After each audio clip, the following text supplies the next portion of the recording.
আজকে আমাদের গণ অবস্থান ধর্মনগর এই দিঘির পাড়ে আমরা করছি।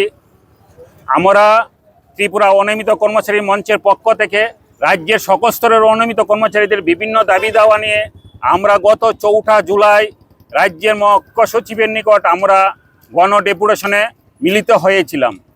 রাজ্যের মুখ্য সচিব আমাদের সেই গণ অবস্থান সাদরে গ্রহণ করেছেন এবং আমাদের যে সমস্যাগুলি ছিল তিনি সহমত পোষণ করেছেন এবং অবিলম্বে কিভাবে এই সমস্যাগুলি দূর করানো যায় তিনি তৎক্ষণিক ব্যবস্থা গ্রহণ না করলেও কিছুদিনের মধ্যে উদ্যোগ কর্তৃপক্ষদের সঙ্গে আলাপ আলোচনার মাধ্যমে আমাদের সমস্যাগুলি মিটাবেন সেই আশ্বস্ত আমাদেরকে করেছিলেন। আমরা খুব খুশি হয়েছিলাম সেদিন, কিন্তু দেখা গেল জুলাইয়ের পর আমরা অক্টোবর নভেম্বর মাস অবধি আমরা অপেক্ষা করেছিলাম, হয়তো রাজ্য সরকারের থেকে আমরা কোনো একটা নতুন আশার বাণী আমরা পাব। কিন্তু দুঃখের বিষয় আমরা পরবর্তী সময়ে আমরা একটা রিমাইন্ডার দিয়েছি, সেই রিমাইন্ডারের কোনো আমরা উত্তর পাইনি। তাই আমরা অনিয়মিত কর্মচারী আমরা মঞ্চে আমরা সকলে মিলে বৈঠক করে আমরা স্থির করেছি আমাদের যে সমস্যাগুলি নিয়ে রাজ্যব্যাপী আমরা আন্দোলন গড়ে তুলব। সেরই অঙ্গ হিসাবে আমরা গত 14 তারিখ আমরা উদয়পুর শহরে গণ অবস্থান আমরা করেছি। আজকে আমরা ধর্মনগর গণ অবস্থান করছি।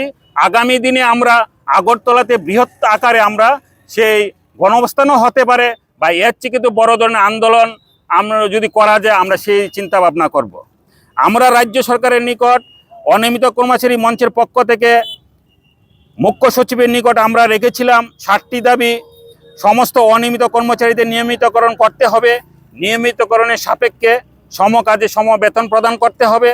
যে সমস্ত অনিয়মিত কর্মচারী অবসরে গেছেন তাদেরকে এককালীন 10 লক্ষ টাকা প্রদান করতে হবে। আংশিক সময়ের কর্মচারীদের পূর্ণ সময়ের অনিয়মিত কর্মচারী হিসাবে স্বীকৃতি প্রদান করতে হবে। অনিয়মিত কর্মচারীদের 10 বছর মেয়াদ শেষে নিয়মিতকরণের স্কিম পুনরায় চালু করতে হবে।